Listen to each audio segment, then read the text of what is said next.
can go ahead and get started. Thank you for attending. Just some preliminary housekeeping items. We just recently switched to a Google platform, so we're now in the Google Classroom, I guess you would say, for our organization.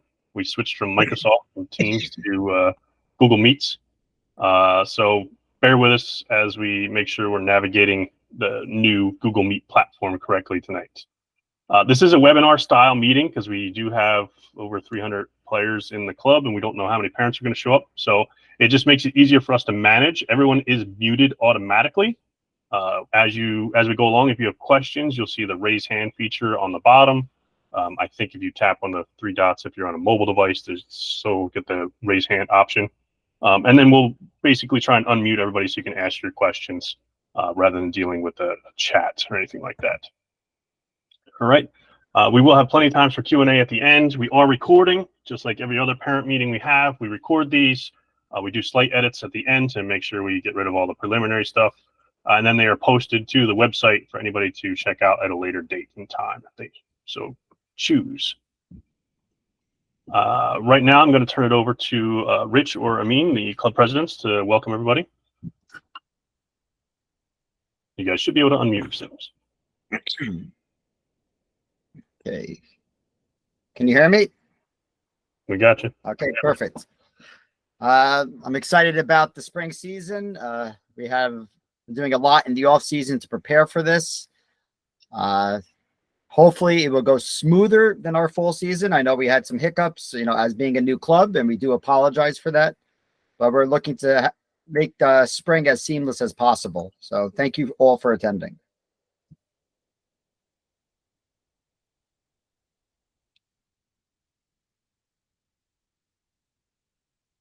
All right, excellent. Okay, so in case anybody doesn't know, my name is Gary Marks. I'm the vice president and co-director of coaching for the club, and I kind of put together a lot of our presentations here. So let's go ahead and get started.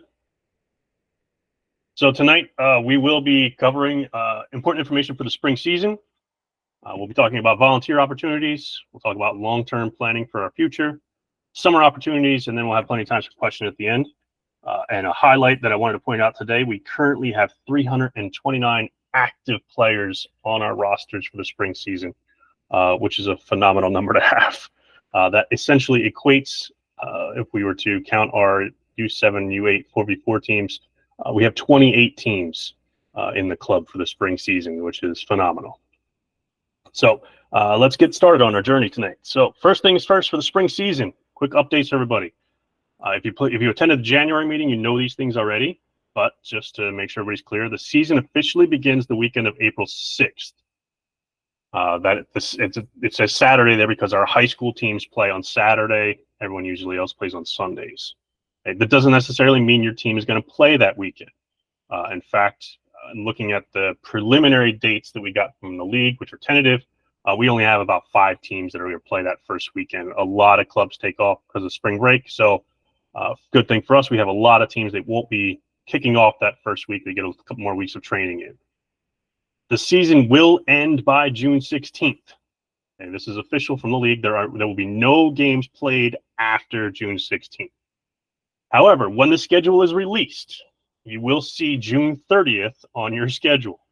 Okay, not everybody. Most of our teams will see June 30th, and then throughout the season, you'll probably see June 30th. This is a holding date. Okay, so this is for rainouts during the season. They have to get moved someplace so they don't get lost in the calendar. The league moves everything to a June 30th date so that everybody knows that they still have to be scheduled. So no games are going to be played on June 30th. Right now, if you see games there, it's typically because you were scheduled to play an opponent on a Sunday during the season, and they submitted a blackout date saying they couldn't play that date. So it goes on the June 30th date, and the two teams will work out a schedule between them. It could have been our team. I know we have a lot of teams playing in the Point Pleasant Beach tournament June 1st, so a lot of them took off June 2nd. So you may see a game on June 30th that was supposed to be scheduled for June 2nd, said we couldn't play, so it gets moved to the holding date. Okay. Every year I get questions from parents, why are we playing on June 30th? You're not playing on June 30th. Okay. So please help us spread the word on that. There are also no games the weekend of May 25th and 26th. That's Memorial Day weekend. There's plenty of tournaments around, but no official league games for that date. Our fields in Ringwood, Wanacue, and Haskell officially open April 1st. That's the borough's mandate to make sure that the fields aren't run down before springtime actually hits. We had a fairly wet winter, so we want to try and get the fields to recover so that they're ready to play on for the spring season. For the spring, again, we mentioned this last fall, expect the majority of our practices to be on the Ringwood fields. This helps us to be good stewards of our field space. In the fall, we were heavily using the Back Beach and Wanacue fields. So the spring, we're going to be using more of the Ringwood fields. Most of our training for the Red Bulls is going to be at Stonetown. But again, most of the practices sessions are going to be on Ringwood fields, and we'll also have the 2 Wanacue fields for games and such not, and for coaches practices. But majority of everything's going to be on the Ringwood fields in the spring season. We did submit all of our flight requests and blackout dates. So there were some hiccups in the fall with the flight requests that were submitted and where some teams got put by the league. So we believe we've got all those ironed out. For the most part, the league hasn't officially said that the flights are final, but we think they are. So it looks like our teams are where they should be for the spring season. And all of the dates we requested from the coaches regarding weekends that teams could not play, that they're playing in tournaments or have other things going on, were all submitted. And it looks like from our first glance that they were granted. We're still looking through all that stuff because it literally hasn't been officially announced by the league, but some of us know how to get into the system and take a look at that stuff. We do have the spring break camp with the Red Bulls. It's available the week of April 1st to 5th. We really want to recommend parents to kind of sign up for this if their players are going to be around. There's 25% discount is still available. If you don't have the code, please email info@lakelandjuniorsoccer.org and we can make sure you get the discount code for registering for that. It's a week's worth of soccer. It's at Back Beach Park, working with the Red Bulls trainers. So some new things to make sure everybody's aware of. We have, or continuing from the fall season, the Stack Team app. This is our club-wide app. It's the little icon with the red T and the shield. So that's all for our club-wide communication. Please make sure that you have the Stack Team app and that you're a member of our club, Lakeland Junior Soccer. If you participated in Wanacue basketball, they also use Stack. So, and then once you're in the Stack app, if you use the same email that you use for registration, you should automatically be assigned to the access groups, which is what the app uses to call teams. So whatever team you're on, you should be part of that access group. And as of right now, we're working on uploading all of the practice and games to that app. But they're eventually going to move over to, they're going to live in both places, but all of the team stuff is going to end up in Game Changer. So if you don't have access to Stack, you have issues with Stack, please, again, send an email to us. We'll be able to help you out, figure out what those things are. Once one parent is in, they should be able to add an additional parent. Should be fairly easy. For Game Changer, again, that Game Changer is the team-specific app. It's only you and your team. And Game Changer is run entirely by the coaches. We set it up for them, but they put in all of the practice and games based on what we provide. And then that's what they use to communicate with all the players. Again, usually the parents of the player who registered is added to Game Changer. If the parent listed both email addresses of a secondary parent or anything else when they registered, both got added. If they did not, it's fairly easy to add a second parent into the Game Changer app. The parents have to do this themselves. We can't get an email from a parent say, hey, can you add me to this team's app? It has to be done by the parent who registered the player. They're the official guardian, through the registration system. They signed off on all the waivers and everything else, so that's the responsible party. It's very simple. We have instructions on our website. We can definitely help out, but it's not something we can just circumvent to skip around. It's legal protections for us. So if you need to add anybody else, it's not a huge issue. It's the responsibility of the parent, and we'll guide you through how to do that. Okay. For new players and also for returning players as well, the Soccer Post is open. If you are new to the spring season, you should have received an email from the Soccer Post inviting you to purchase your uniform for this, or kit for the spring season. It's often called a kit. That's what a full uniform is called. Here's the breakdown of what each age group should have. For 4v4 players, it's the reversible jersey. Kind of looks like a lacrosse jersey, red on one side, white on the other, with a pre-assigned number from the club. That's so we don't have duplicate numbers in the age group. That cost for that jersey is included in the registration fee, so you don't have to pay for anything. When you got the invitation to the soccer post, you go in, you'll see that item is required. You click on it, and it should come up with a zero cost in your cart. There's other items that are recommended. We usually recommend the players wear black shorts, black socks. You can buy those for the soccer post if you want. You can buy them elsewhere. Doesn't really matter at that age. And then there's also practice jerseys that are recommended. The players want to have them. They look cool. They can wear them to school and stuff, wear them to practices. They are just gray. They don't have the name on the back. It'll just have the number that matches with their pre-assigned number. They will have to buy those for when they move to the full travel level. If you bought one, or didn't buy one. If you got one in the fall with your registration, you don't get a second one. There's one jersey per registration because it's included in the cost. For the D1, D2 boys, we try to keep it simple because this group's only playing in the spring. So we went with the reversible jerseys, similar to the 4v4. It's like a lacrosse jersey, very simple. They can wear whatever they want underneath. Makes it nice and easy.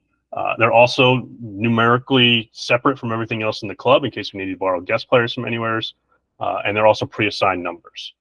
The other items in the store also recommended the black shorts, black socks, practice jerseys.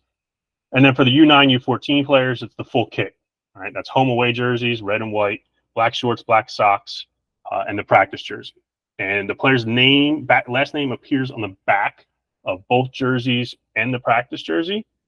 So please make sure that you check the spelling of the name with the soccer post. The information goes right from our registration system. We catch some things. We've noticed some things where a player submitted and it was lowercase instead of capitalized for the last name. So we kind of fix things. But ultimately, if the name is incorrect and the parent places the order, that's not the fault of the soccer post. They won't correct those things. If they screw up, they will fix it. If you didn't get an email about that, please contact us as soon as possible. And if you haven't ordered yet, please order as soon as possible to make sure we get them in for the start of the season. We will have 2 apparel stores open. The soccer post, I think they were updating today, and then also Destination Athlete. Once those are up, we'll send an email club-wide, and we'll also have those available in the Stack app directly linked there so you can access the stores right from your phone. And that's where you can buy all the goodies, the parent gear and stuff, sweatshirts. Okay, moving on. This is a question we got at the last parent meeting in January.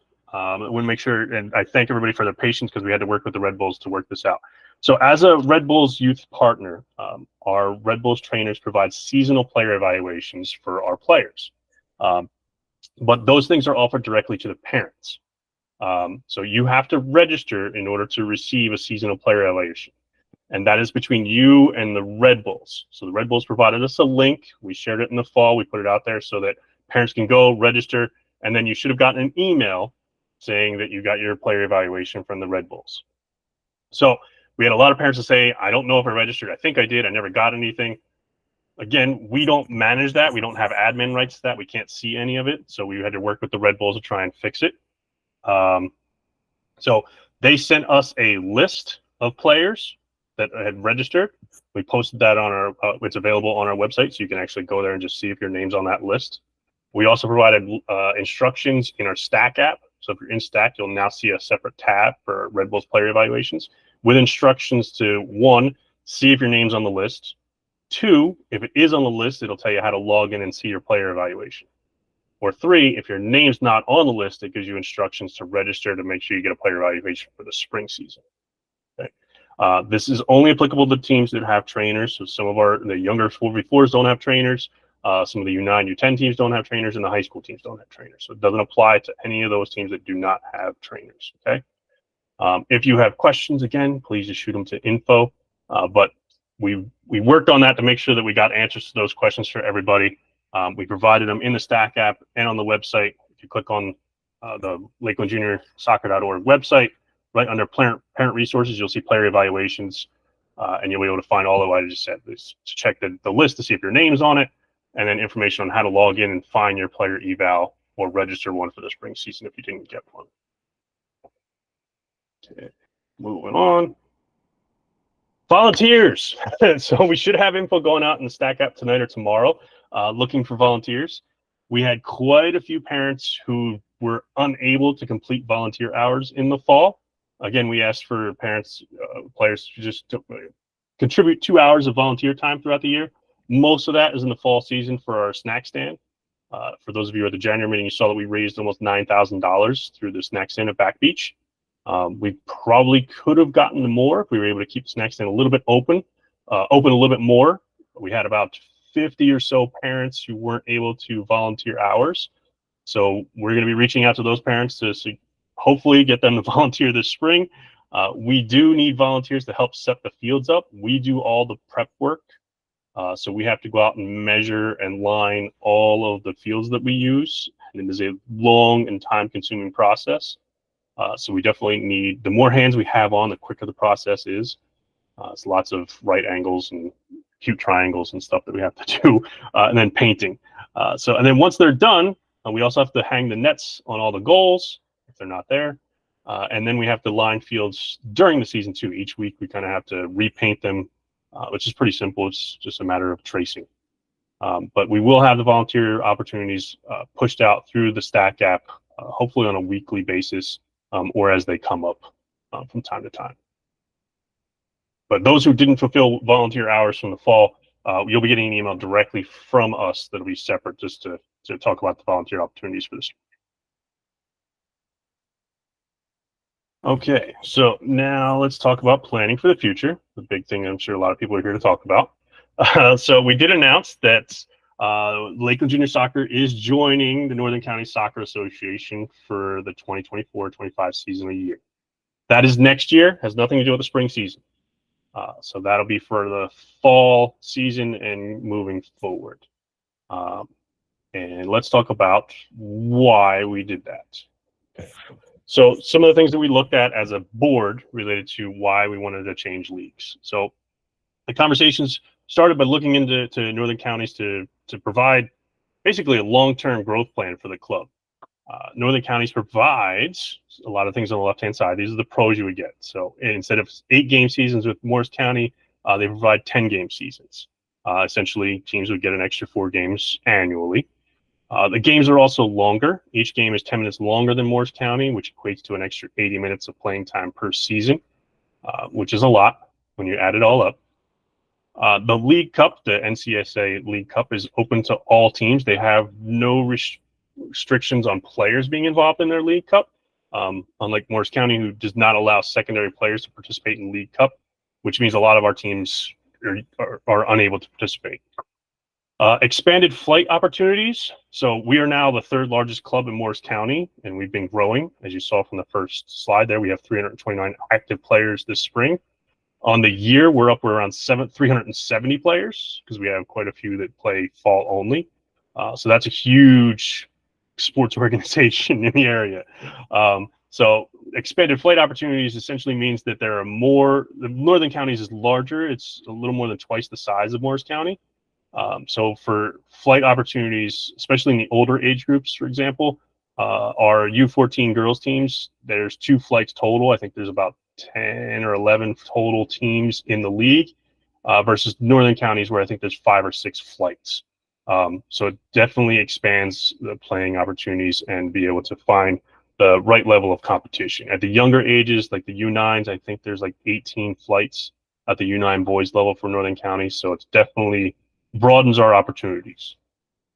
There's a structured 4v4 league in Northern Counties. So that's 5 home, 5 away games for our U7, U8 teams, which is much different than the kind of festival style that's run by Morris County. It's a fixed schedule, so it runs just like the regular travel season. It does not have referees, so it's still got that kind of travel light feel to it. So that's good. The comparable travel distance to Morris County. Again, there could be some outliers there, just like Morris County, where you might have to drive an hour to a game. But for the most part, the structure of Northern Counties would be, the travel distance would be comparable to Morris Counties. Additional home games each season. So if we have 20 teams, An additional 4 games per season, 2 of those being at home, would make additional snack stand revenue at Back Beach for any of those games we add there, especially 4v4 as well, since none of the 4v4s play at home. Now we would have an additional 5 games for each of the 4v4 teams at home. So definitely creates revenue opportunities there. One of the other things we looked at was sportsmanship rules. So Northern Counties does have specific guidelines for sportsmanship, which Morris County does not. And if you paid attention to any of the scoring in the Morris County League last year, there were several flights with games that were 12-0, 14-0, 10-1. Those are not permitted in Northern Counties.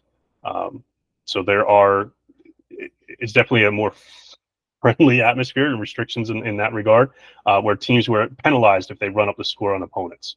It also means that the flighting is much more careful.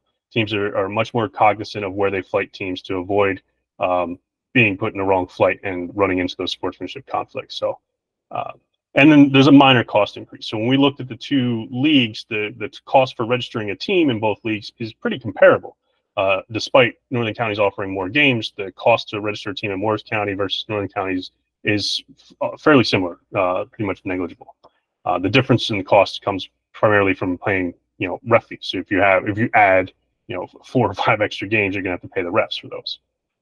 Some of the cons that we have that we've mentioned before, and we've spoken to a number of people about this already, is any player who currently plays for our club and also plays for Northern Counties would have to choose a club. They could no longer play for both. Northern Counties does not permit secondary carding. Again, there's a minor cost increase, and for those who were in Wanacue last year, they had the cost increase for the trainers, so this would be another cost increase this year, but it's essentially a cost increase to play more games. It does require a lot of work on our part from the board, so this is one of the aggravating things for us. Now we have to go through a whole new structure of setting up a new registration system. Hopefully, I think we can stick with the same registration system. It's just a matter of dealing with a new league registration and management platform, because we'd have to switch to GotSport. It shouldn't affect our use of Stack App or Game Changer that we're aware of. The Northern Counties is sticklers for the rules. They do fine. So coaches who are red carded or yellow carded are fined. Teams that run up the score on opponents are fined. They're also subject to losing points for games. So typically, if you win a game, you're awarded 3 points, 1 point for a tie, 0 for a loss. If you run up a score on an opponent, they actually take away the points that you would get for the game. So instead of 3 points for a win, you might get 2. So I think it definitely adds an element of sportsmanship to the league. Other big one is that the boys for Northern Counties play on Saturdays in the fall. We know this could cause some scheduling conflicts with our other sports, with rec programs, with players who play for other clubs and stuff. We're aware of the scheduling issues that might arise, but we think won't be as challenging because it'll be split. We won't be everybody playing on Saturday, so we have more flexibility for time to schedule games. Again, if that first column there affects you, if you're a player who plays for a Northern Counties club, and you're going to have to make a choice, if you are going to stick with your Northern Counties club that's not Lakeland Junior, we do have practice-only options available, where you can keep practicing with your team here, keep getting extra touches on the ball. If your team eventually moves into an EDP league or something, you'd be fully able to come back and play and get carded with us. So all those things, we can be totally flexible and do what we can to minimize the pain. Okay. Some of the reasons that we haven't shared too widely, we don't want to badmouth or burn any bridges with our current league with Morris County, but we do have some frustrations as an organization. For one, the league has not held a meeting in over a year, so we haven't been able to actually meet and voice our concerns to the league. There's been no league votes or elections for 2 years, so we haven't actually been able to vote on changing any policies with the league. If anybody's tried, the league website's been down since the fall season. It went down about 2 weeks before the end of the fall season, where nobody could actually go in and see the game schedule or the rankings of the teams. So we actually had to find a separate website, and we put it in our Stack app so that you could actually see the game scores and everything else there. But their website is still, to our knowledge, as long as I checked it earlier today, still not up and running. So there's been no real way to communicate with the league other than through Luke's email. So there's limited communication. Their costs are still based on a 10-game season, like we mentioned before. So we pay the same amount, basically, it would cost to register a team for Northern Counties and for less games. There's a limited competition pool, especially above the U12 age group. So there's usually, 3-4 flights at the upper ages for the boys teams for U13, U14. For the girls, U13, U14, there's typically maybe 2 flights. The high school ages, there's maybe 1 or 2 flights at best. So as we get older, there's less and less competition pool to pull from. There's been quite a bit of complaints from our 4v4 program regarding scheduling delays or challenges with the schedule changing abruptly or not getting information in a timely manner regarding the scheduling. The league also has the highest secondary carding costs in the state, and they have basically come clean and stated this in meetings in the past that the reason they charge those fees is to deter secondary players from joining the league. And they also have the most complicated secondary carding process in the state. So that's for players who play for both our club and another club in the same carding system. They charge a fee to accept those players, but then there's lots of hiccups in actually processing those things. And because of the secondary carding issue and that the restrictions on secondary players, they do not allow teams to use their secondary players in League Cup. So we have a number of teams where they're basically unable to participate in the League Cup competition because the league does not allow secondary players to participate. So those are a long list of things for us that we've been dealing with for quite some time. And as you can see, with a league that does not have a website you can go to and get information from or find contact info for, or there's actually no public-facing scheduling or anything else that you could see either, it's challenging. So a lot of these things went into our discussions of the board starting last fall when we made the decisions. And we just want to make sure we put that out there. This next slide gives you a little bit of an idea of what we're talking about. One of the big pros is the game time comparison. So on the left, you can see Morris County. That's typically what we play right now. On the right is what Northern County's game structure would basically look like. And that bottom is what we're looking at for an annual. So that's fall and spring season. So our 7v7 age groups would basically be increasing their game time by 50% by switching leagues.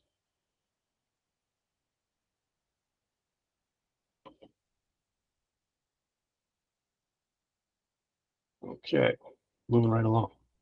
So is there a projected cost for next year? On the left is what we currently pay for Morris County. You can see where that's what everybody pays right now. On the right-hand side is what we are anticipating registration costs to be for next year. The 4v4 would go up about $100. That's just a difference in the registration costs for Northern Counties because they have, again, it's more structured. So you actually will play 5 home and 5 away games rather than a couple of festivals here and there. And you will know the dates and times of those games, well in advance. The U9, U10 age group, we mentioned a while ago that we are adding trainers for that group. And that group is also prorated because they still get referees and we still get extra games. So the cost will go up to about $375. For the U11, U14 age group, the cost will go up about $100. Again, that's pretty much all dedicated to referee fees. D1, D2, same structure. Again, the $50 extra per player is probably going to go to referee fees because they play 2 extra games per season, plus every game is longer. Again, we mentioned this in the past. Our Red Bull training is our largest budget item for this year. We're estimating we're going to spend between $52,000 and $55,000 on Red Bull's training. Next year, adding the U9 and U10 teams, that number is going to go up significantly. As long as we keep hitting our numbers weekly. In the fall, we did very good with that. We hardly had any teams that did not get their full season's worth of training. We were able to do many make-up dates. One of the big announcements, the other thing we're working on right now, it's not final yet, but we did get a lot of questions about this in the winter at the January meeting. So asked about indoor training time. So we have been discussing and we've gotten a few proposals that we're looking at. We're waiting on some feedback from 1 or 2 more to add winter training to the registration for next year and the program for next winter. And what we're looking at doing is essentially adding 5 weeks of winter training. We're trying to put it towards the end of basketball season and wrestling to try not to conflict too much of winter sports. So our goal is to start at the week after President's Day. We know it's going to conflict a little bit with basketball playoffs. There's not much we can do there. We're going to try and schedule as best we can, but the idea is 5 weeks from mid-February to the end of March, leading right into the spring season. Every team would get, from U9 to U4 team, would get an hour of indoor training time at an indoor facility on turf.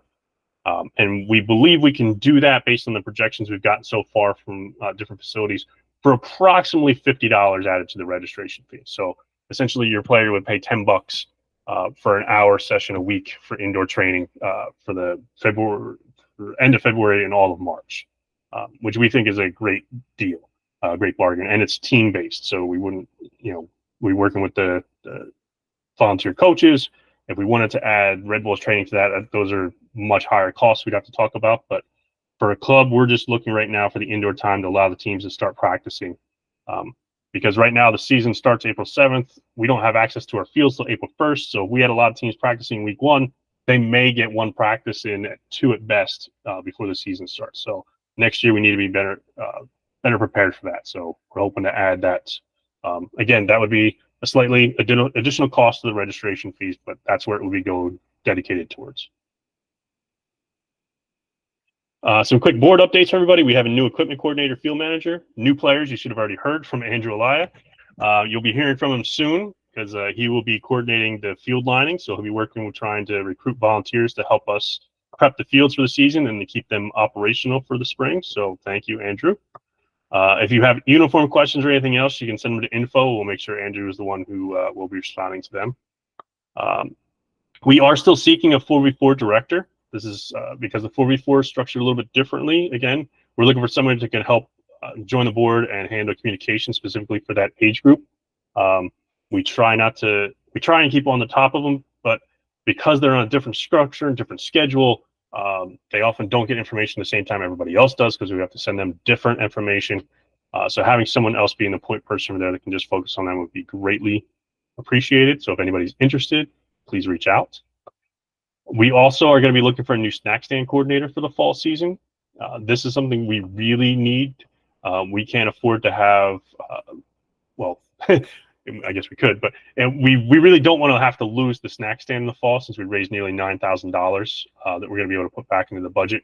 We're hoping to use, I'm hoping the board's going to be talking later and hoping to all use that budget to be able to provide a budget to some of the teams for tournaments and equipment, possibly also offset the costs of the indoor training so they keep it low. But that's what we're hoping to be able to do with those things and being able to keep the snack stand to be able to raise, if we get all the parent volunteers, we should be able to hit over $10,000 just from that one fundraising venue. We're looking for fundraising committee members. So if you're interested in helping us raise funds, let us know. And then 2 ideas that we received from the parent survey from the fall were to organize an awards banquet or a season kickoff event. So we are officially putting the word out there that if you are the one who suggested that in the parent survey, or if you're interested in helping us organize those things, please send an email to info. Let us know you're interested. We'll also put a call out separately just so you don't have to initiate it yourself. We'll send an email and you just respond to it. But it is not something, the current board's doing a lot and we're spread thin. So we definitely need parents who are willing to help. And this could just be your one thing with the club that takes care of your volunteer hours. You help organize one of these type of events. It is a little bit more challenging. We've already discussed this at the board simply because we have well over 300 players in our club. So trying to choose a venue or anything that would be singular is not going to be possible. We definitely would have to split up the events. So we're definitely looking for parents who have ideas and can help us put those things together. So we're looking for help. Please, if you're interested, you want to throw something together, please let us know and come on board. Summer opportunities. Some of these have already been pushed out. The Red Bulls Youth Camp, you may have seen, it pushed out. This is still run by Ringwood Rec. Great price. I think if you register by May 1st. So the Red Bulls Camp in Ringwood, this is at Stonetown, is August 12th to the 16th. Register by May 1st is a super cheap price. The Lakeland Junior Gotham FC All Girls Preseason Training Camp is likely going to be August 19th to 23rd at Back Beach. That's the one I coordinate with the girls' high school team, and we tie it in with Gotham FC. We usually get some giveaways. And then the last day, the day after camp ends, we do our Gotham FC game outing. Last year, all the girls who attended camp got to go down and be on the side of the field to watch pregame warm-ups. This year, we're talking we might be going out on the field to wave the flag. We still got to talk to Gotham to see what type of opportunities are available. But that's the tentative date for that camp. We also are going to be talking tonight at the board meeting about the Red Bulls game for our club outing. All the players in the club get a free Red Bulls ticket as part of our Red Bulls partnership. Typically, the Red Bulls will we choose a game that we go to as a club, and all of our players get a free ticket to that game. And it's usually like one of the theme nights or something like that where they have a giveaway at the arena. So they've given us a bunch of dates to choose from. The board's going to be talking about those tonight, and then we'll push that information out to parents. Other things we're working on is the spring open house. That's for kind of parents who are just interested in learning about the club, don't know if they're ready for tryouts or player evaluations or to join travel. So we usually do an open house event so the player can come and check it out. And then over summer, we're also going to do foot golf, which is famous, which is a lot of fun last year for a lot of players. We do a 9-hole foot golf course at Back Beach. So all those things are in the works. Just keep everybody aware. And as they get planned, we'll push the dates out. I think that's all I have. So if you have questions, please raise your hand and bear with me because I'll have to go through everyone to unmute them. I'm going to stop my share so I can get a better chance of looking at everybody.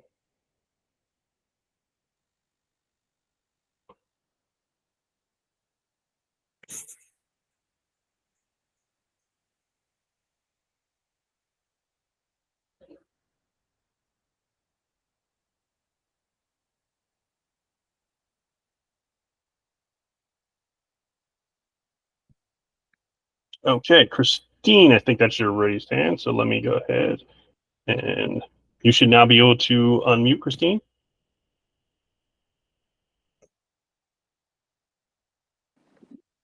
I think we got this. Can you hear me? You're good. There we go. Well, all right.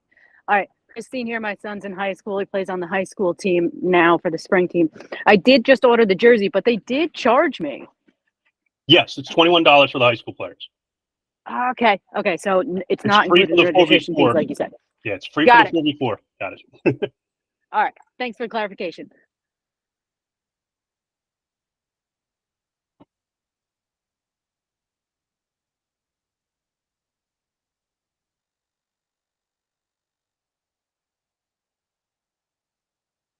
Yeah, we did talk to some coaches and parents about the high school age, and they most of them all agreed that the $21 reversible was much better than spending $115 on the full kit just for the single season.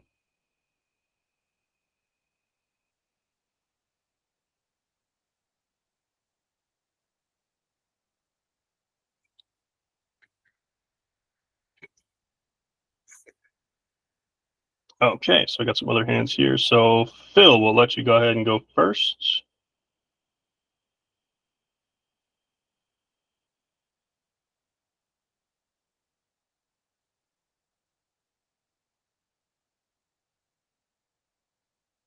Phil, you with us? You should be unmuted. Hi, sorry. This is Samantha. I'm Phil's wife. Okay. Just can you just reiterate what the festival is? I just became part of the Game Changer app for the 4v4. Okay. So can you just verify what that means? Sure. So the 4v4 program, they operate on what the Morris County League calls festivals. A festival is kind of like a mini tournament. They host about 12 to 16 of them during the season. We don't go to all of them. We only go to about 6 to 8 depending. But what it is like all of the clubs bring their little 4v4 teams there, and you play 4 or 5 little 12-minute games on a field, like one field, then you move to a different field the whole time. So you do travel to those. Typically they're anywhere from like 30 to 40 minutes, depending on where they're at. But you go and you play like a quick 12-minute game against one team, then you take a break, and then you move to a different field. You play 12 minutes against another little team. But they're little pop-up goals. The fields are like 20 yards by 30 yards. So it basically it provides them an opportunity to have a lot of teams play all at the same time, and they call it a festival. There's no referees. There's no real scoring that's kept, although the kids will keep score. Sometimes the coaches and the parents will too, although there is no official scoring kept. And in case there is any teams that are kind of lopsided, you can't lose that badly in a 12-minute game. So that's how the festival system works. So once they are announced from the league, the coach for the 4v4 will put them in the app, and will typically ask parents to mark their attendance or availability. And once you say, like, we can do this one, we can do that one, we can't do this one, that one, okay? And then the coaches will contact the league and say, we'd like to register 2 teams for this one, 3 teams for that one, 1 team for this one. And then the players go and they play. That's basically how it works. Okay, cool. Thank you for clarifying. No worries. Gary, are there any people in the waiting room waiting to get in? There should be no waiting room. Okay, I had a couple people asking. Yeah, as far as we did not set up a waiting room, so shouldn't have been anybody having to wait to get in. Okay, I'll tell them. Somebody else had their hand up, but I think it's down now. Let's see.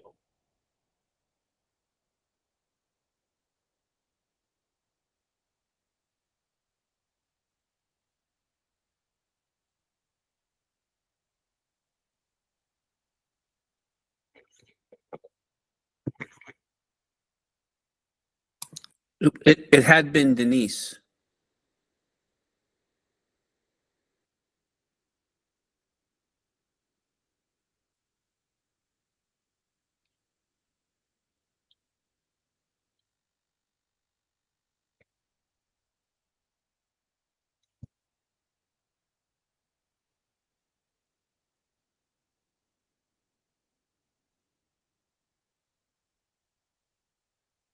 So hopefully there's no questions. That just means we covered everything well.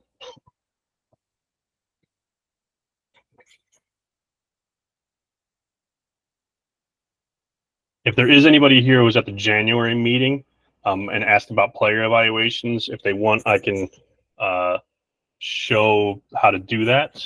But it should be pretty self-explanatory. You go to the website and you should see player evaluations, or click on the tab in the Stack app and there's instructions there. So I did get a text question. When will the 4v4 festival schedule be out? Good question.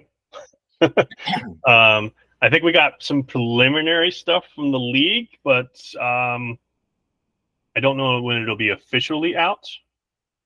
I thought maybe it only went to Lauren and Mike. I thought we'd shared some preliminary stuff. So Pat, if you didn't get it, I can make sure that Lauren shares it with you. But I think they were included on the list. There were some preliminary locations, and then there were a lot of dates they had, just like, hey, we might do a festival this date, but there were no locations or times for anything yet. I do have, okay, Denise, let's get you. Denise, you should now be able to unmute and ask your question. Hi, everyone. I just wanted to ask if we wanted to order additional jerseys or uniform parts because our children grew a little more than expected. We'll be sending a link for that.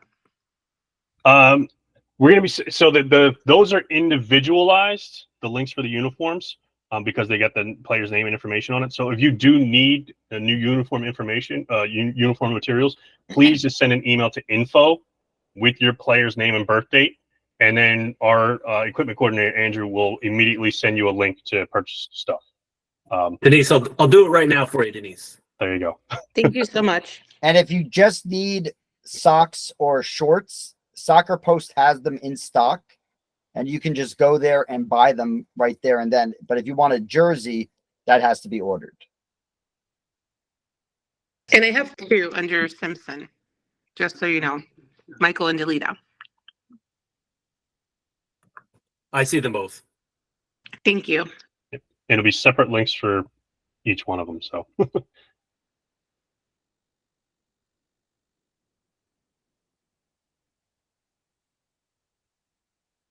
Okay. Whoop. Lots of hands going up now. Okay, let's go with Grace. You are next. Grace, you should be able to ask your question now. Hi, good evening. It was just to piggyback on the requesting the link. Just wanted to also request a link for my two boys. They did grow. Or I can just email at info like you said earlier, but just it was just that. Okay. Yeah, I you can tell us now. But I always say, like, if you send the email, then you got a record of it saying I requested it, and you guys need to get it to us.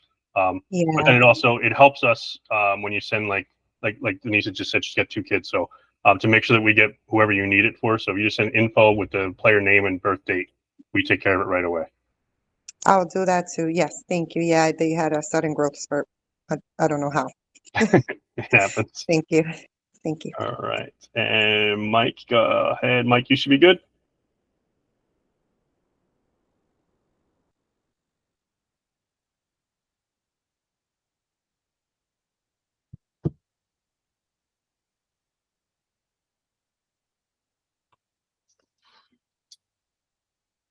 Mike, are you able to unmute?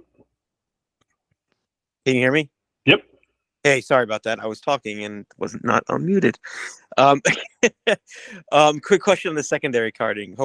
I don't know if you touched on this or not, and I may have missed it, but is there another fee for the spring season, and do we have to go through the whole application process again like we did in the fall? No, secondary cards are for the year. Secondary permissions are for the year, unless the player's primary team changed. Okay, got it. So if they change clubs or they change teams or whatever else, then we have to do the whole everything else. But if not, it's good for the whole year, and you don't have to do anything else. Okay, perfect. Thank you. Bye. And Steve.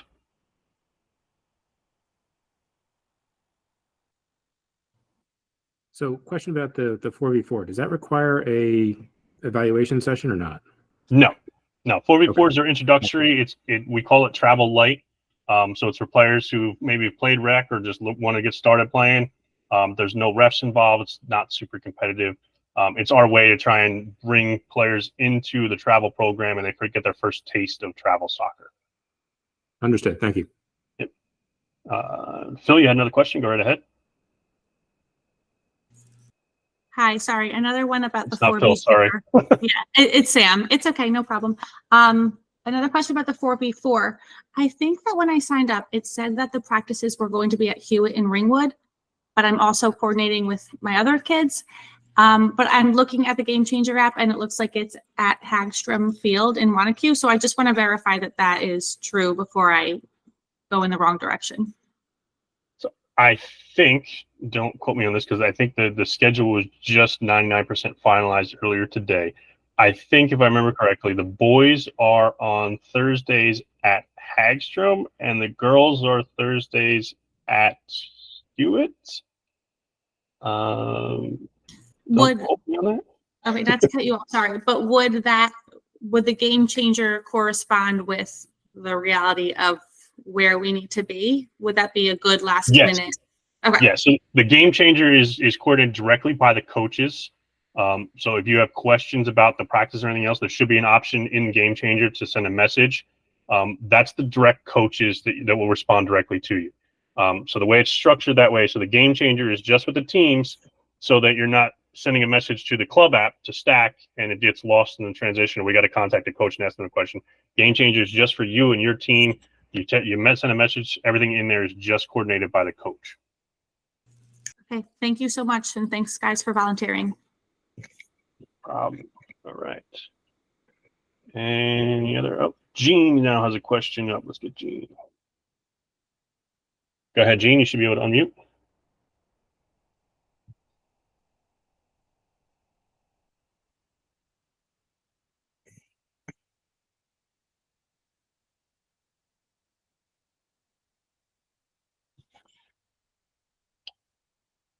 Gene, are you able to unmute?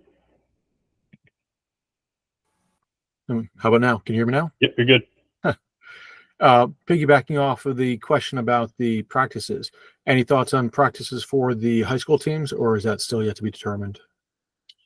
I believe the girls' practices are set. The boys' team, we're just waiting on the coach to provide us the schedule. The girls, I believe, are going to be Wednesday nights at Addis.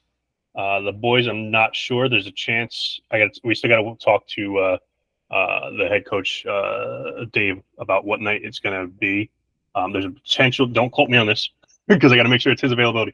But we're trying to schedule them at the same time as the U14 team. So those are the players that are going to be going to high school next year. Just to kind of get them mixed together if we need to, or if there's low turnout, they still have other players to practice with. So the U14 boys team practices Monday nights at Martini. So there's a chance they could be there, or they could be another weeknight at Addis Park. I'm hoping to have Dave locked down like tomorrow with a schedule for the boys, but the girls are set. All right, perfect. Thanks so much. Mm-hmm.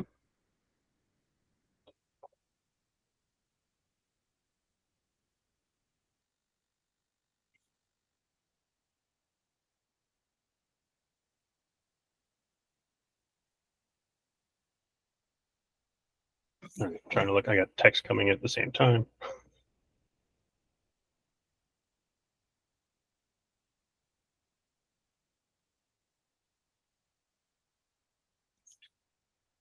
Okay. So we got 4 more minutes for questions, because then we got to end this because the board's in for a long night because we have a exec board meeting right after this. So.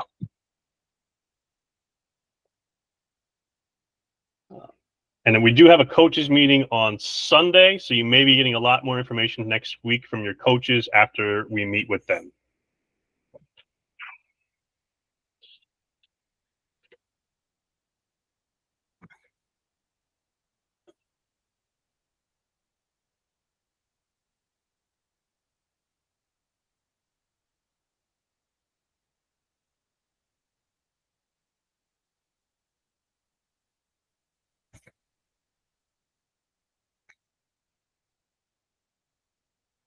Nope. I thought I saw a question and it went down. Was that?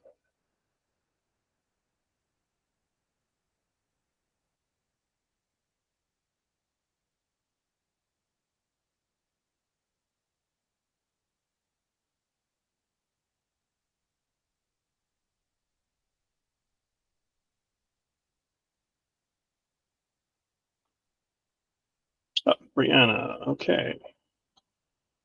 Brianna, go ahead. You should be able to unmute and ask your question.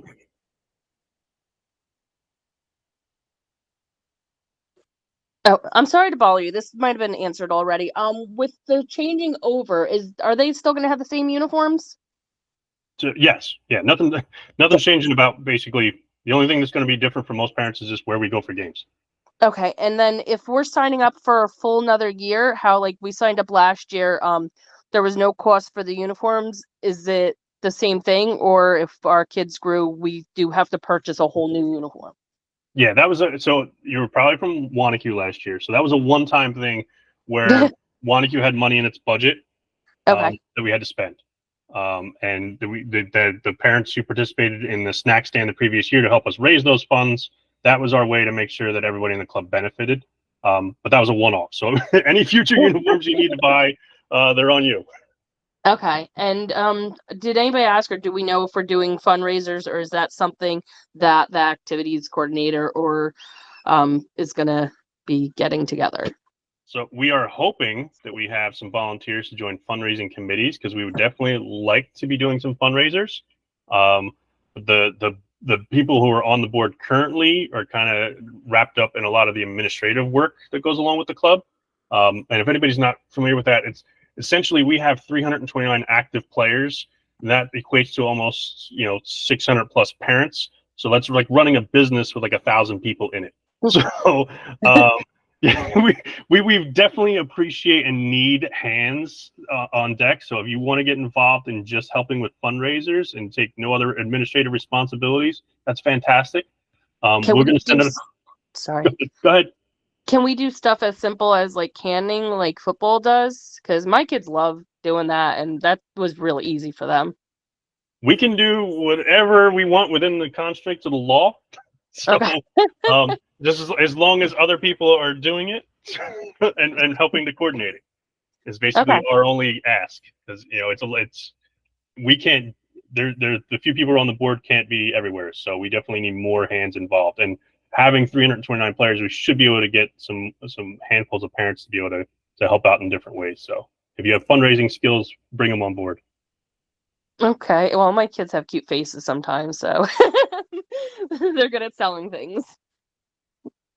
But okay, thank you. I'm sorry. No problem. Thank you. Marissa, go ahead. Marissa, you should now be able to unmute. Sorry. Hi, I don't know if you discussed this yet, but I know last year for fall placement, you did evaluations. I feel like it was this time around. We're not playing spring, but we'll be back in the fall. So just curious if you've talked about team evaluations for placement for fall. It's on our calendar. The tentative dates, player evaluations won't be until the exact date. I want to say it's the week of April 29th. It's like last week of it's a mixed week. Is like the first 2 days are April, the last 2 days are May. That's typically when we are, I believe, tentatively scheduled with the Red Bulls for player evaluations for next year. We are having a meeting on Sunday with the coaches and the Red Bulls. So we hope to lock down those dates. And then we'll send those dates out along with when we send out the information for registration for next year. Because essentially what you do is you register for evaluations, you come to the evaluations, and then you get invited to teams, and then you pay for the year and stuff like that. Perfect. Okay, thank you so much for the information. Mm-hmm.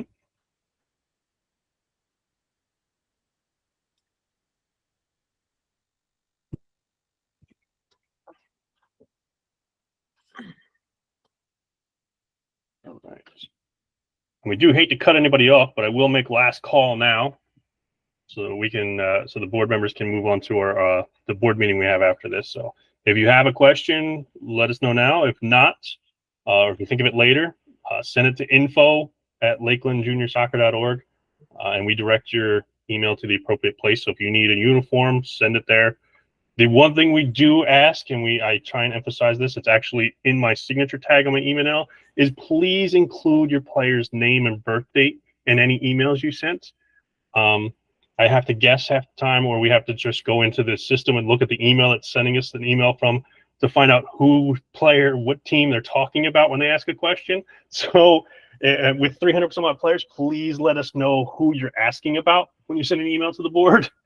Name and birth date is phenomenal if we have that info, because then sometimes I can just answer the question right away without having to do any research to find out what you're talking about.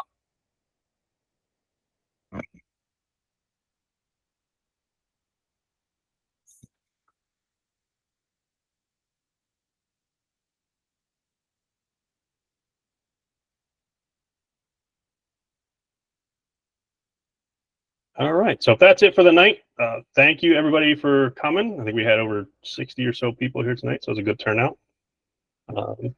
And we're getting out to the soon. 11:30 tonight is officially spring, so spring season's almost here. If you're not busy this weekend, you'll see a message out in the Stack app to help us line fields.